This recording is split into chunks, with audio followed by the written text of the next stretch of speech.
దివ్యనామంలో ఈ కార్యక్రమాన్ని వీక్షిస్తున్న మీ అందరికీ నా హృదయపూర్వకమైన శుభాకాంక్షలు. ఈ దినమంతా మనకు తోడయుండి మనందరినీ కూడా నడిపించునుగాక. చివరిదాకా ఈ కార్యక్రమాన్ని వీక్షిస్తున్న మరొకసారి షలోం తెలియపరుస్తూ తండ్రి యొక్క మాటలను, తండ్రి యొక్క పాటను మనం విందాం. తండ్రికి మహిమ కలుగును. హల్లెలూయా.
పరిశుద్ధుడు జీవాధిపతి అయిన యావే తండ్రి యొక్క సన్నిధానములో శ్రేష్టమైన వాక్య భాగాన్ని మనం వింటున్నాం కనుక ఈ వాగ్దానాలన్నీ కూడా తండ్రి దీవించి ఆశీర్వదించును గాక. తండ్రికే మహిమ. శ్రేష్టమైన వాక్య భాగంలో కొరింథీలు రాసిన పత్రిక అపుస్తుడైన పౌలు కొరింథీ సంఘాన్ని ఉద్దేశించి రాసినట్టు ఈ లేఖలో ఒక మంచి మాట మనం విన్నాము. మరి కొరింథీ పట్టణంలో రాయబడిన సంఘానికి రాసినట్టు లేఖలో ఏ మాట అయితే ఉందో అది మొదటి కొరింథీలకు రాసిన పత్రిక 9వ అధ్యాయము మరి నిజంగా 25వ వాక్యంలో మరియు పందెమందు పోరాడు ప్రతివాడును అన్ని విషయములు యందు మితముగా నుండును, వారు క్షయమగు కిరీటమును పొందుటకును మితముగా ఉండును, అయితే అక్షయమగు కిరీటమును పొందుటకు మితముగా ఉన్నాము అని రాయబడింది. క్షయమైంది, అక్షయమైంది. కనుక ఒక కిరీటాన్ని పొందాలి అంటే పందెమందు పోరాడు ప్రతివాడును కూడా అందరికీ రాదు, కానీ కొందరికి మాత్రమే ఆ పోరాడే వ్యక్తులకు కష్టపడి పందెమందు యుద్ధమందు జయాన్ని ఇచ్చుటకు పోరాడే వ్యక్తికి ఆ కిరీటం దొరికింది. కిరీటం ఎవరికి ఇస్తారంటే సింహాసనం మీద కూర్చున్న వాడికి ఇస్తారు, కానీ కిరీటం ప్రతివాడును పోరాడుతాడు కానీ అందరికీ దొరకదు. కాబట్టి ఈరోజు సింహాసనం మీద కూర్చోవాలంటే అధికారం ఉండాలి. రాజులకు చక్రవర్తులకు కిరీటాన్ని ఇస్తారు. ఆ కిరీటాన్ని మనం ధరించాలి అంటే పోరాటం కావాలి. ఏంటి ఆ పోరాటం అంటే యుద్ధమందు పోరాడు ప్రతివాడును, పందెమందు పోరాడు ప్రతివాడును కూడా పోరాడుతుడు, కానీ అందరికీ ప్రైజ్ దక్కదు, ఆ కిరీటం దొరకదు. కాబట్టి కిరీటాల కొరకు మన పోరాటం కొరకు అక్షయమగు కిరీటముకు మనము మితముగా ఉన్నాము అని రాయబడింది. రెండో మాట ప్రకటన గ్రంథం 4వ అధ్యాయం 4వ వచనంలో సింహాసనం చుట్టూ 24 సింహాసనములు ఉండేను. ఈ సింహాసనం నందు ఇరుపక్కల పెద్దలు తెల్లని వస్త్రములు ధరించుకొని తమ తలల మీద సువర్ణ కిరీటములు పెట్టుకున్న వారై కూర్చుండిరి అని రాయబడింది.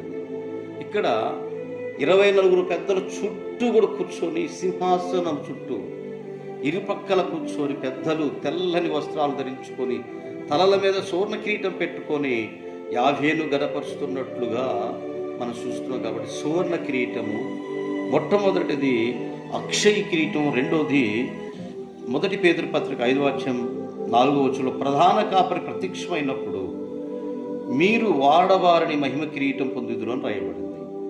మొదటిది కిరీటం క్షయమైన కిరీటము, హల్లెలూయా. అలాగనే అక్షయమగు కిరీటము రెండోది, అలాగనే ఏంటంట సువర్ణ కిరీటం మూడోది రాయబడిన ప్రధాన కాపరి ప్రత్యక్షమైనప్పుడు వాడవారని మహిమ కిరీటం అట, హల్లెలూయా. ఈ మహిమ కిరీటం పొందాలని ప్రతి ఒక్కళ్ళు కూడా పోరాడుతున్నారు కనుక ఆ మహిమ కిరీటం పొందుకోవటానికి యావే నామంలో సిద్ధంగా ఉండాలని యావే వాక్కులు తెలియపరుస్తూ ఉన్నవి. అలాగనే మరి యాకోబు పత్రిక 1వ అధ్యాయం 12వ వచనంలో శోధన సహించువాడు ధన్యుడు, అతడు శోధనకు నిలిచిన వాడై యాశ్వమెస్సీనలు తాను ప్రేమించే వారికి వాగ్దానం చేసిన జీవ కిరీటం పొందేదురు అని రాయబడింది. ఇది జీవ కిరీటము, అలాగనే సువర్ణ కిరీటము, నిజంగా అక్షయ కిరీటము. పేతురు అంటాడు మహిమ కిరీటము. అలాగనే ఇక్కడ ఏమంటాడంటే ఆయన చెప్పిన మాట శోధన వచ్చినప్పుడు జయించిన వాడికి ఏంటంటే ఏ కిరీటం ఇస్తున్నాడు? వాగ్దానం చేసినట్టు జీవ కిరీటం ఇస్తానన్నాడు తండ్రి, హల్లెలూయా. అందుకని కీర్తనకారుడు 65వ అధ్యాయం 11వ వచనంలో సంవత్సరములు నీ దయా కిరీటం ధరించుకొని ఉన్నవి కనుక నీ జాడలో సారం వెదజల్లును అని రాయబడింది. కనుక ఇక్కడ దయా కిరీటము, మహిమ కిరీటము, వాడవారిని కిరీటము, ఇంకా సువర్ణ కిరీటము, అక్షయ కిరీటాన్ని మనం చూసాము కనుక ప్రియ సహోదరి సహోదరులారా, మరొక మాట 21వ అధ్యాయం కీర్తనలో 3వ వచనంలో శ్రేష్కరమైన ఆశీర్వాదములతో నీవు అతనిని ఎదుర్కొని ఉన్నావు, అతని తలల మీద అపరంజి కిరీటమును ఉంచి ఉన్నావన్న. ఇక్కడ అపరంజి కిరీటాన్ని గురించి రాయబడింది కనుక అపరంజి కిరీటం గురించి నిజంగా ఆయన శ్రేష్కరమైన ఆశీర్వాదములతో నీవు అతనిని ఎదుర్కొనుచున్నావు, అతని తల మీద అపరంజి కిరీటం ఉందని నేను ఉంచి ఉన్నాను అంటున్నాడు. ప్రియ సహోదరి సహోదరులారా, మనం అపరంజి కిరీటాన్ని, అలాగనే తల్లికి పెట్టినట్టు సొలొమోను అంటాడు 16వ అధ్యాయం 31వ వచనంలో, నరిసిన వెంట్రుకలు సొగసైన కిరీటం, అవి నీతి ప్రవక్తన కలిగి ఉండును అని రాయబడింది.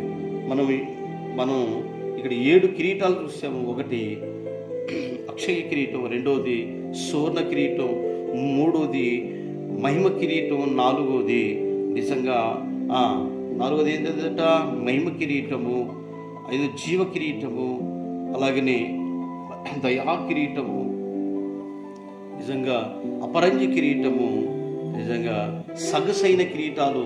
ఇన్ని కిరీటాలను తండ్రి యొక్క నామంలో పొందుకోవాలి అంటే పరిశుద్ధుడు జీవాధిపతి అయిన తండ్రి ఆజ్ఞాపించినట్టు ప్రతిదీ మనము పొందేవారుగా ఉండాలి. ఇన్ని కిరీటాలు కావాలంటే శోధన వచ్చినప్పుడు ఒక కిరీటం అంట, పందెంలో పోరాడినప్పుడు ఒక కిరీటము, అలాగనే అక్షయ కిరీటాన్ని, సువర్ణ కిరీటాన్ని యావే తండ్రిన మనకి దయా కిరీటాన్ని సంవత్సరం అంతా మనకి ఇస్తున్నాడు.